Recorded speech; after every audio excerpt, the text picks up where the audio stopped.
चिदानंद घडणे त्याला काय कमी आहे? बरं, नुसत्या दुधादह्याचा जरी विचार केला तर त्याच्याकडे काय कमी होतं? 9 लाख गाई म्हणतात नंदाच्या घरी, तरी पण त्यांनी दुधादह्याची चोरी करावी. तसं दुसऱ्या बाजूने अध्यात्म बाजूने जर विचार केला तर हे पटण्यासारखं नाही. पण तुकोबाराय म्हणतात चोरी केली. आणि संतांचे वचन कधीच खोटी नसतात. एकही शब्द त्यांच्याकडून अन्यथा किंवा जास्तीचा किंवा कमी आलेला नसतो. योग्य ठिकाणी समर्पक शब्द योजना करणे, जेणेकरून समाजाला एक विशिष्ट दिशा प्राप्त होईल, असंच सर्व संतांचं साहित्य आहे. म्हणून तुकोबारायाच्या या गवळणीकडे सुद्धा आपल्याला थोडासा वेगळ्या पद्धतीने विचार करणं भाग पडतो. प्रत्येक शब्द अपूर्व असतो. अपूर्व म्हणजे तो शब्द परत पूर्वी कधी आलेला नाही आणि त्या शब्दातून भगवंताला जोडण्याचंच कार्य होतं. वेगळ्या मनोरंजनासाठी तो शब्द वापरलेला नसतो. आपण मनोरंजन करतो ते आपल्यासाठी, पण त्याच्यामध्ये गूढ अर्थ जो लक्षणा केल्याशिवाय आपल्याला प्राप्त होत नाही असा ठासून भरलेला असतो. म्हणून मग पहाती म्हणजे काय, गवळणी कोण, दुधानं कशाला म्हटलेलं आहे आणि ते पालथच का घातलं, फोडलं का नाही, या काही शब्दाचा आपल्याला थोडासा मागोवा घ्यायचा आहे. तत्पूर्वी आपण भजन करूया.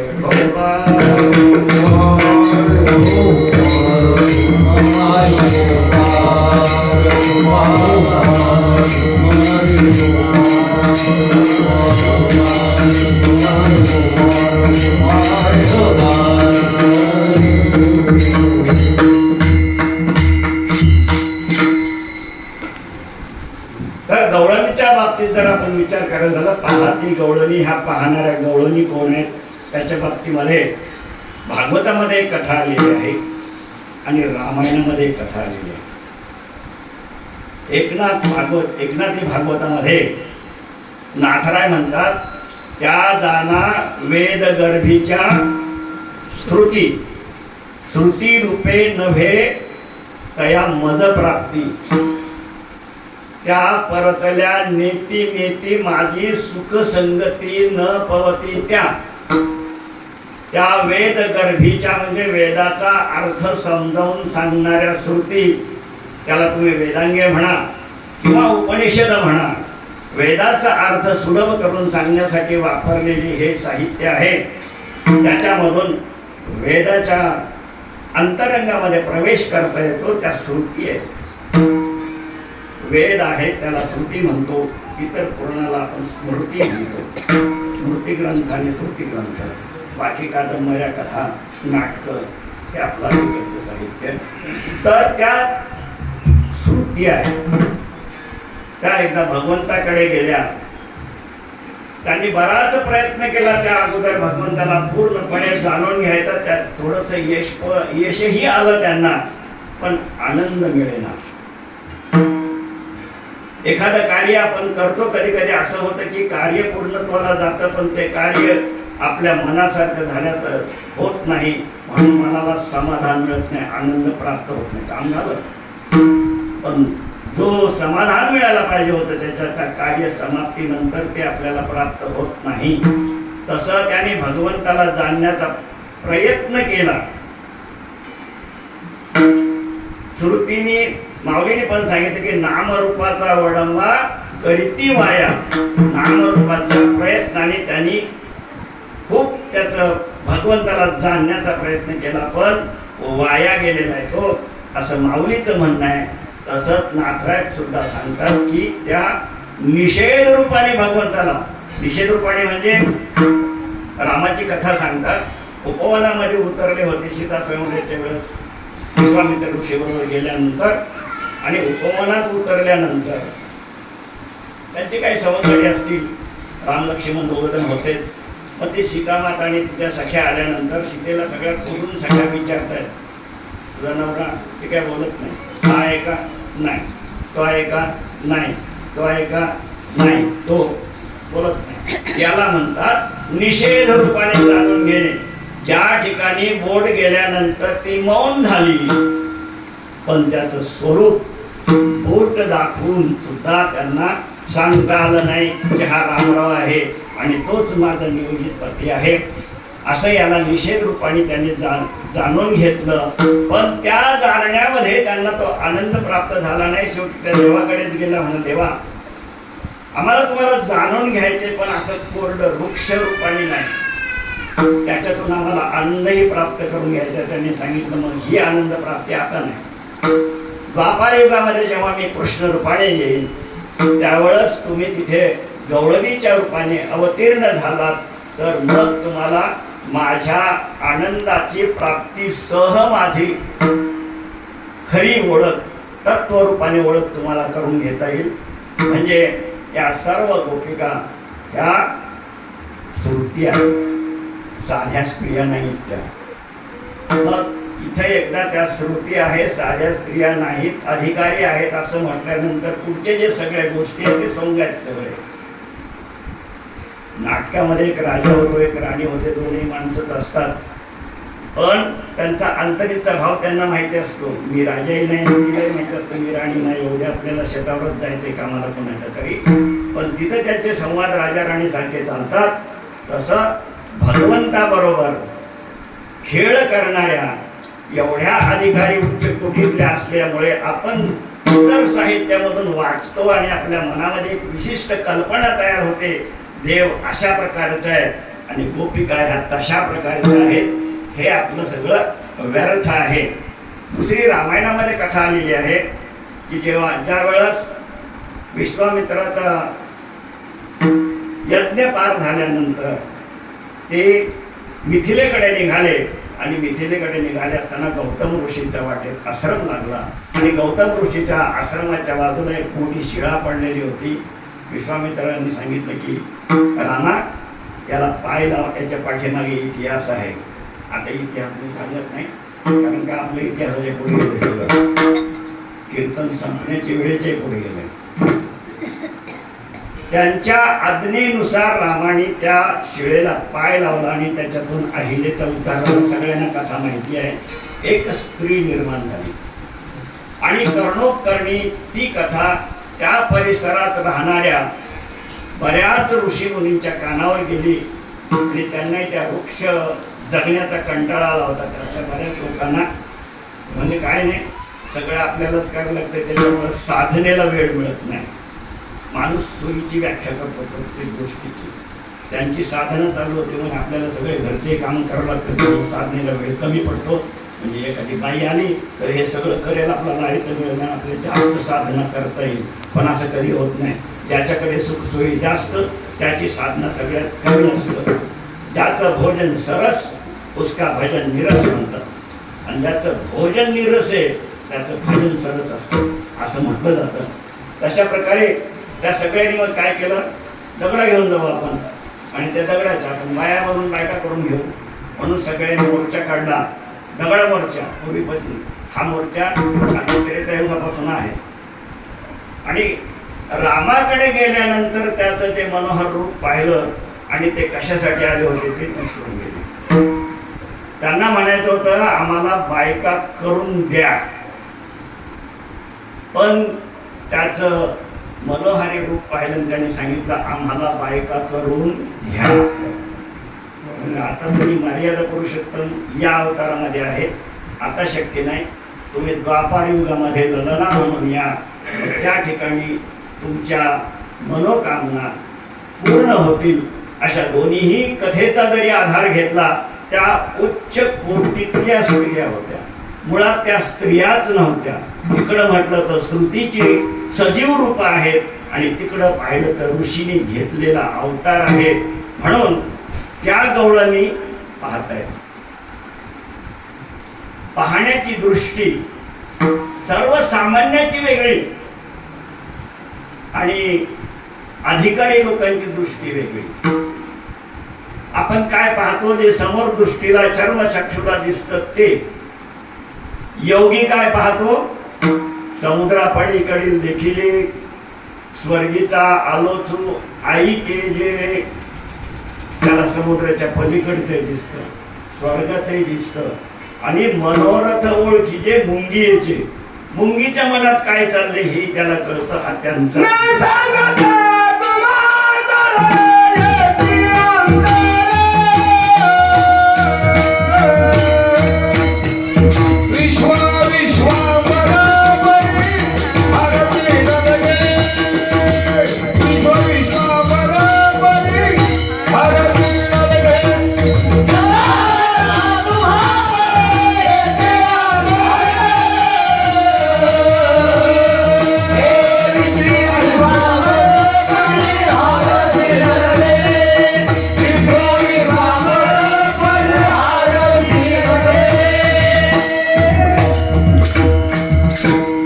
भगवंताला उच्चारून वापरलेला शब्द आहे.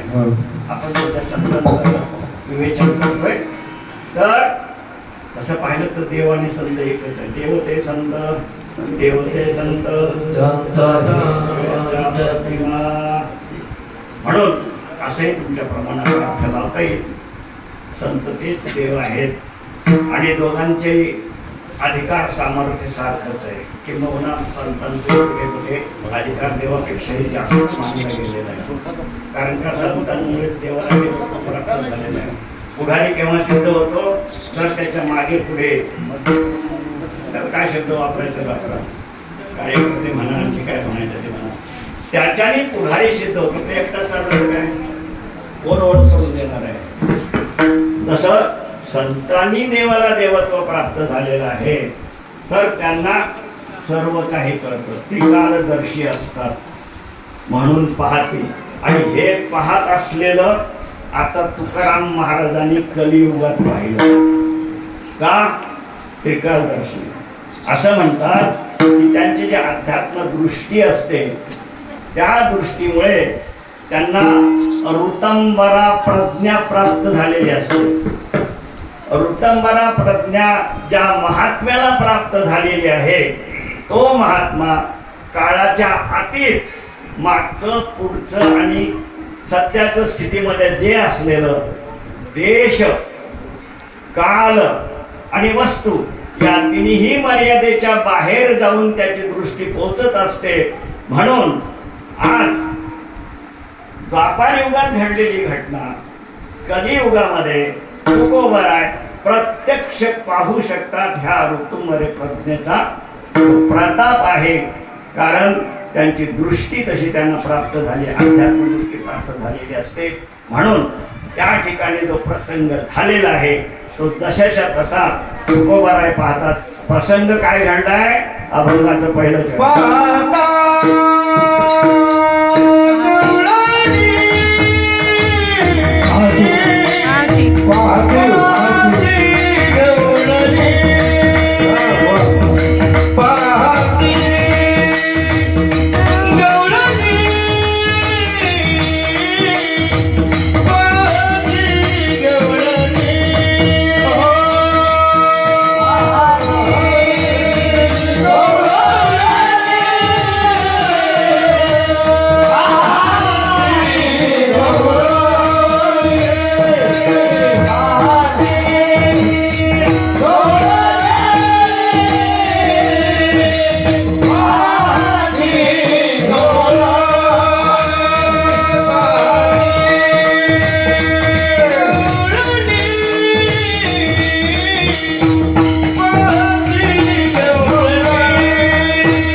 केव्हा पाहतायत हे मात्र तुकोबरायांनी स्पष्ट केलेलं नाही.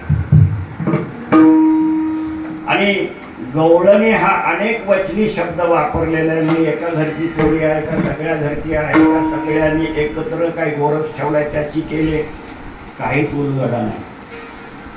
पण संगती लावत असताना आपण याची संगती अशी लावू शकतो की पूर्वी एकत्र कुटुंब पद्धती होती. 4-2 काय जे असतील ते सगळे भाऊ एकत्र राहायचे. मग तेवढ्या त्यांच्या पत्नी, त्याच्यामध्ये मुली असतील, काही सासू असतील, काही गेलेल्या असतील. तर हे एकत्र कुटुंबामध्ये एक गवळण नाही. आता हम दो हमारा एक अशी परिस्थिती त्यावेळेस नव्हती. आताही बऱ्याच ठिकाणी नाही एकत्र सुद्धा नांदत असणारी मोठी मोठी कुटुंब पण आजही आहेत.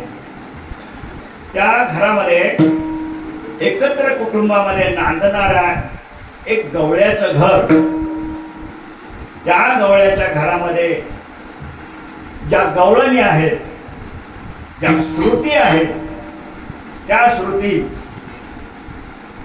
5, 10, 15 काही ज्या स्त्रिया त्या घरामध्ये होत्या, गवळणी होत्या, त्या सगळ्या गवळणींनी पाहिलं.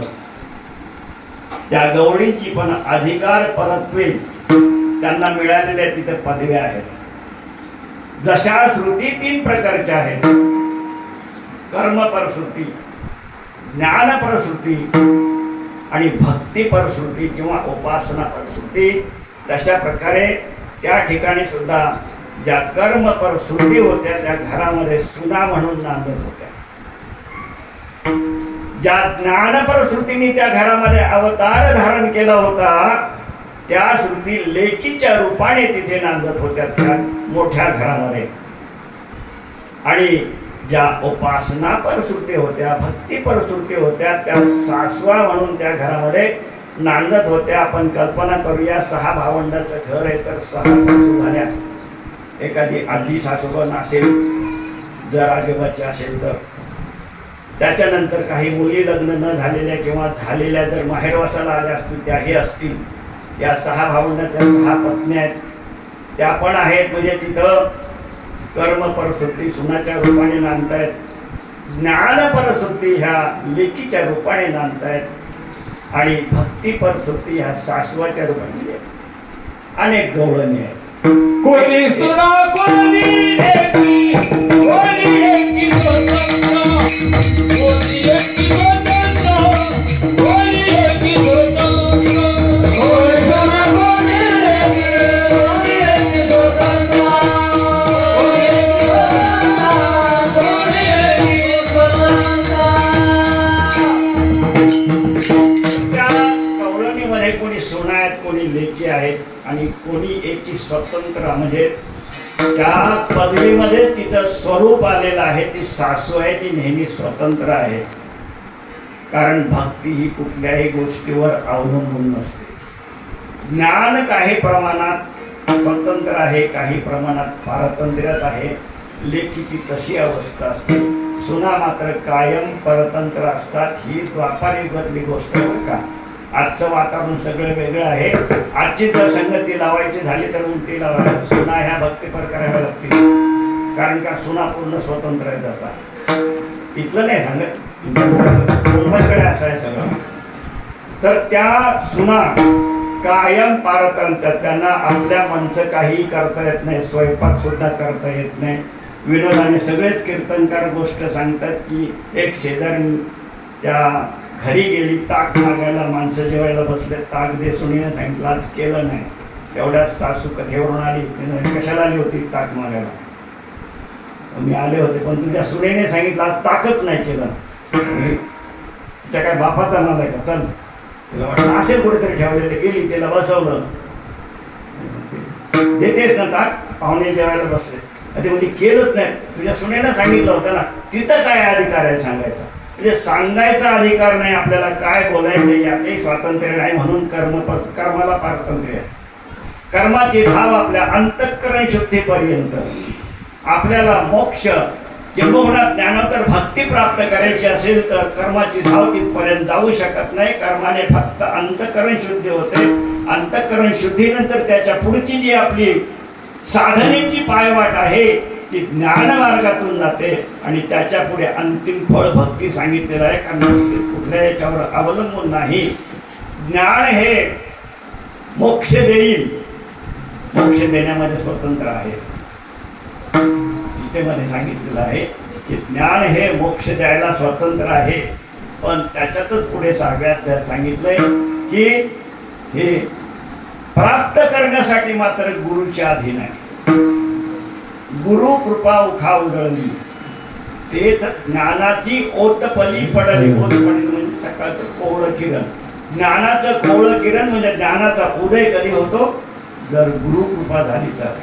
ते ज्ञान पैगा जरे मनी आधी तरी संताया भजावे. सर्वस्वेशी, ते पण सर्वस्वेशी भजावं.